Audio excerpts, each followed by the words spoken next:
जोङो गुजरातआव दङ दा जोंहा जारला जादों मानि थाखाय जारला जादों होनबा जों बाहेरायाव ओंखारनो हाया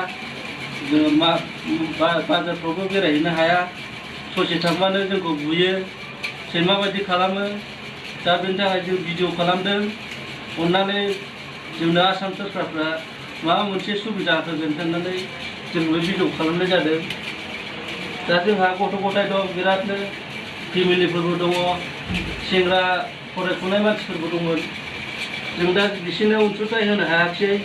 जोंनि कन्ट्रेक्टराव जों मावदों जोंनो नांगौ बायदि जों सुबिदा मोनाखिसै दा बेनि थाखायनो जों बे भिडिअखौ बानायनाय जादों अननानै आसाम सरकारफ्रा जोंनो मदद मोनो होयो होननानै जों बे भिडिअखौ बानायनाय जादों अननानै जोंखौ एसे हेल्प खालामदो आंनि बुंनांगौ खिनिया बेनोसै जोंहा जानाय लोंनायनि एसे प्रब्लेम थाखा फैसानि एसे प्रब्लेम न'खरफ्रावबो जोंहा नांगौखिनि जोंहा गैया बेनि थाखाय जों विदेशआव फैनांदों दा बे विदेशआव फैनायनि जाहोना जाबाय जों दा भुगिफैनानै दं विदेशआव फैनानैबाबो जोंहाबो एसे एनै खामायनानै हरदोंमोन दा बेफोरबो फैसाफ्रा जोंना हरनायखिनिया जोंना बाहायनानै जाजोबनाय जायो फिसाफोर दङ फेमिलि बिमा बिफाफोरबो दङ हिसाबै जों फैसाखौ मान्थलि मोनब्ला जों हरो दा जोंनाव आखायाव थाइसे फैसा गैया दा बेनि थाखाय आसाम सरकारनाव जोङो बे भिडिअखौ मेसेज हिसाबै हरनाय जादों दे सोरबा बुंबावदो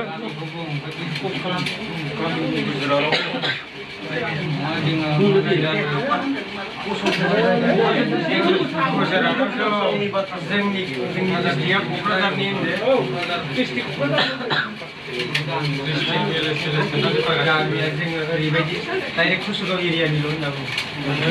क'क्राझार डिस्ट्रिक्टनि कुसुगाव गामि कुसुगाव एरियानि जोङो दा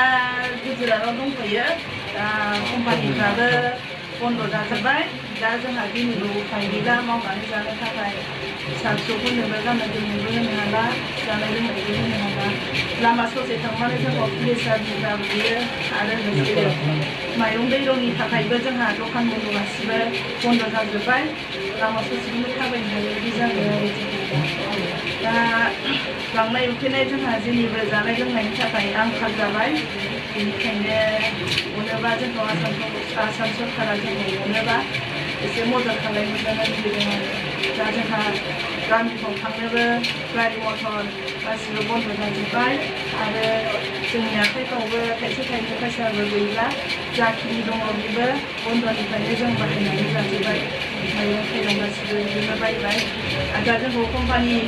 बालाफ्राबो जोंनो थाखा थाइसे होआ आरो जोंखौ दा कम्पानिनि कन्ट्रेक्टफ्राबो जोंनो जानो थाखाय मोनसेबो सहाय होआ बेनि थाखायनो बिथांमोनखौ खावलायनाय जादों अनोबा जोंखौ आसाम सरकारा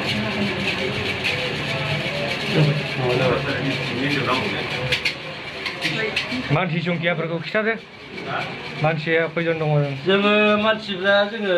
45 जन दं माने 45 जोङो क'क्राझार डिस्ट्रिक्टनि बयबो अननानै हेल्प खालामदो